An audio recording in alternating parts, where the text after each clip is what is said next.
Acute myeloid leukaemia में already बता चुका हूँ कि हमारे पास इसमें माइलोब्लास्ट ज़्यादा होते हैं। कौन से माइलोब्लास्ट? इमेच्योर,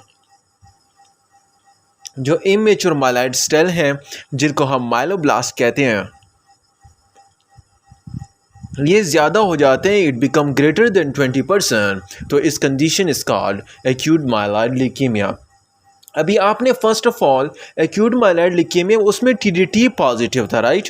लेकिन यहाँ पर आपने माइलोपेरोक्सीडेज एंजाइम को याद रखना है कि इसमें माइलोपेरोक्सीडेज एंजाइम इसका लैंडमार्क है, आप इसे सीन करेंगे। तो ये माइलोपेरोक्सीडेज पॉजिटिव एंजाइम के साथ साथ ये एक क्रिस्टल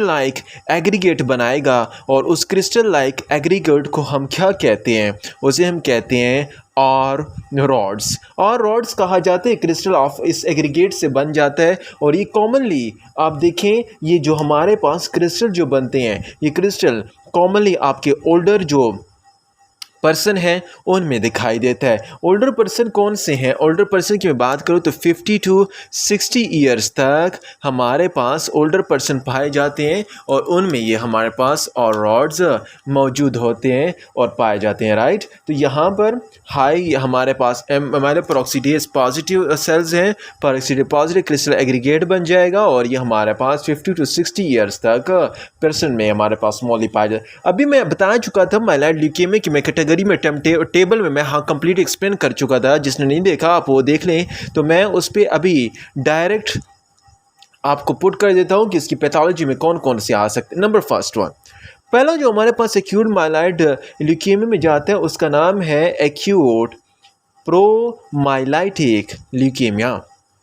अभी एक्यूट प्रोमाइलाइटिक ल्यूकेमिया किसे कहते हैं? एक्यूट प्रोमाइलाइटिक ल्यूकेमिया हमारे पास क्या होता है कि इसमें हमारे पास मैचुरेशन ऑफ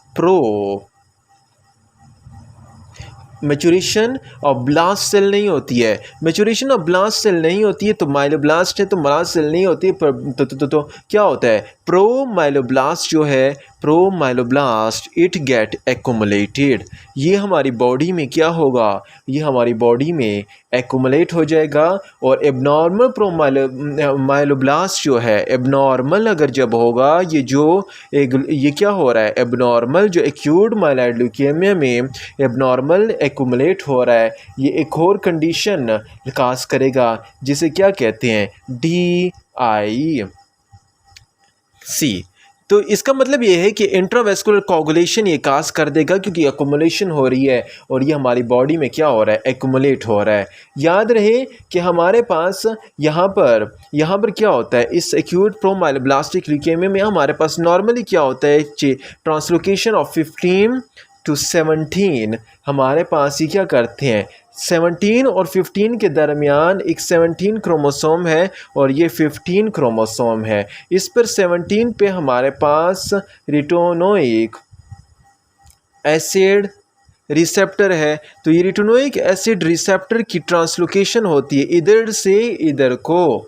अभी जो क्रोमोसोम 17 से हमारे पास 15 तक ये क्या हो रही है? ट्रांसलोकेशन हो रही है। तो लेकिन ये ट्रांसलोकेशन इस कंडीशन में क्या हो जाती है? डिसरप्टेड हो जाती है। जब ये डिसरप्टेड हो जाए, जो ये रिटोनिक एसिड रिसेप्टर की ट्रांसलोकेशन ही डिस्टर्ब हो जाए, तो हमारे पास क्या डिस्टर्ब हो जाएगा? हमारे पास रिटोनिक एसिड जो काम है उसका काम हमारे पास क्या हो गया?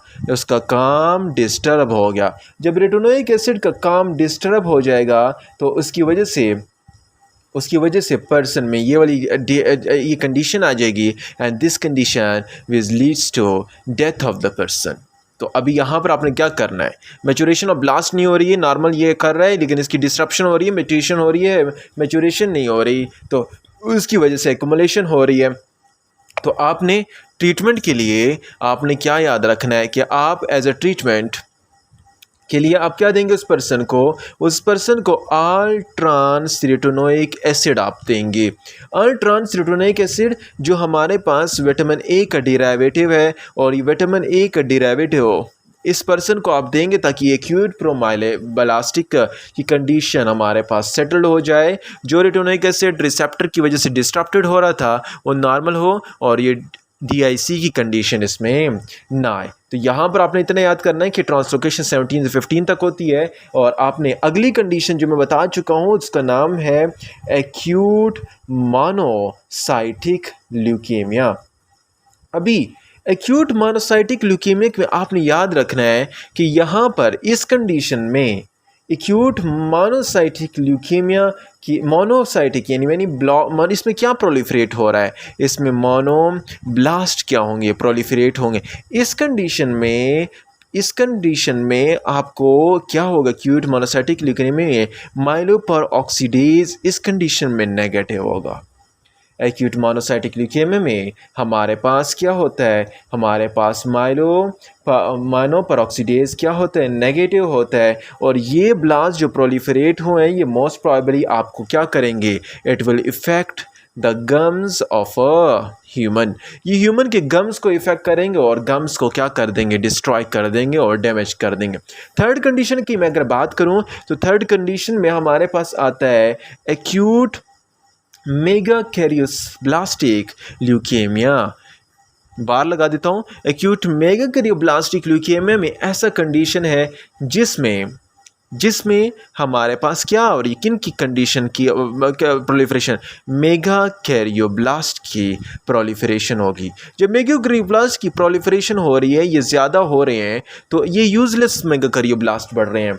लेकिन इसके साथ साथ इसमें भी माइलोपेरोक्सीडेज नेगेटिव, और इस कंडीशन में माइलोपेरोक्सीडेज क्या है, नेगेटिव है। और माइलोपेरोक्सीडेज नेगेटिव होने के साथ साथ ये वाली जो बीमारी है एक्यूट मेगाकैरियोब्लास्टिक ल्यूकेमिया हमारे पास पीछे वाले की तरह डाउन सिंड्रोम में, और जिस पेशेंट की एज 5 ईयर से कम हो उसमें हमारे पास ये आ जाती है। तो Down syndrome and the patient with age less than 5 year उसमें हमारे पास ये कंडीशन डेवलप हो जाती है। तो आपको पता होना चाहिए कि हमारे पास एक्यूट माइलॉइड ल्यूकेमिया में अगर हमारे पास प्रोमाइलोब्लास्ट ज़्यादा हो रहे हैं तो प्रोमाइलोब्लास्टिक ल्यूकेमिया होगा, अगर मोनोब्लास्ट हो तो मोनोब्लास्टिक ल्यूकेमिया, मेगाकैरियोब्लास्ट ज़्यादा होंगे तो मेगाकैरियोब्लास्टिक। उसकी लैंडमार्क माइलोपेरोक्सीडेज इसमें नेगेटिव इन दोनों में है, इसमें पॉजिटिव और इसमें पॉजिटिव हो सकता है, और ऑल हमारे पास पॉजिटिव नज़र आ सकता है।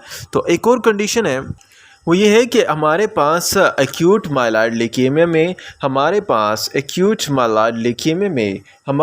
जो प्री एग्जिस्टिंग सेल्स हैं, जो प्री एग्जिस्टिंग सेल है उनकी क्या हो जाती है, डिस्प्लेजिया हो जाती है, इरेगुलरिटी हो जाती है। तो उस डिस्प्लेजिया की वजह से कंडीशन आती है, उस कंडीशन का नाम है myelodysplastic syndrome.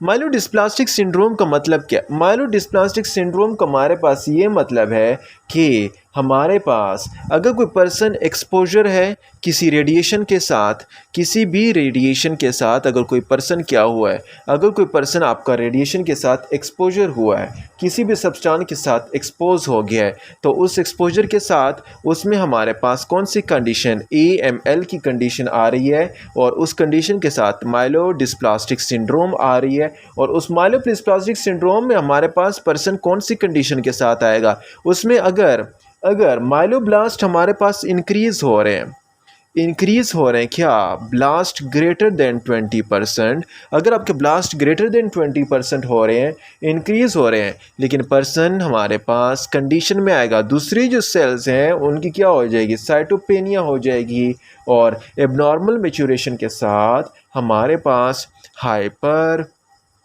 Cellular bone mass आ जाएगा। हमारे पास जो बोन मास होगा वो हाइपर सेलुलर हो जाएगा, साइटोपेनिया की कंडीशन डेवलप है। याद रहे कि हमारे पास अगर एक्यूट माइलॉइड ल्यूकेमिया में ये सारी कॉम्प्लिकेशन तो आ जाती हैं, ये माइलोब्लास्टिक ल्यूकेमिया में भी 20% ज़्यादा हो जाता है, लेकिन आपको पता होना चाहिए कि इसमें पेशेंट की क्या होती है, डेथ होती है, किस कंडीशन की वजह से। जैसे पेशेंट की डेथ होती है हमारे पास इन्फेक्शन, क्योंकि इर्रेगुलर सेल्स हमारे पास बन रहे हैं, इन्फेक्शन उस बंदे को क्या होगा, ज़्यादा होगा, और उसके साथ ब्लीडिंग की कंडीशन के साथ भी आएगा। तो यहाँ तक माइलोपेरोक्सीडेज किस में ज़्यादा होता है? एक्यूट माइलॉइड ल्यूकेमिया में। टीडीटी किस में ज़्यादा हो रहा था? लिम्फोइड ल्यूकेमिया में। प्रोमाइलोब्लास्ट सेल्स हैं, मोनोब्लास्ट प्रोलिफरेशन है, मेगाकैरियोब्लास्ट हैं, और इसके साथ साथ हमारे पास इनकी कॉम्प्लिकेशन, इनकी चेंजेस, इनकी ट्रीटमेंट, और आखिरी जो कंडीशन है उसका नाम है माइलोडिस्प्लास्टिक स्टेनोज, जो हमारे पास रेडिएशन से कंसल्टेड है, उसमें हमारे पास एक्यूट माइलॉइड ल्यूकेमिया आ जाता है। आगे क्रोनिक ल्यूकेमिया पढ़ते हैं और उसके टाइप्स पढ़ते हैं। क्रोनिक लिम्फोसाइटिक ल्यूकेमिया किसे कहते हैं, और इसके साथ साथ हमारे पास लिम्फोमा किसे कहा जाता है, और माइलोप्रोलिफरेटिव सिंड्रोम वगैरह किसे कहते हैं, वो नेक्स्ट लेक्चर में देखते हैं।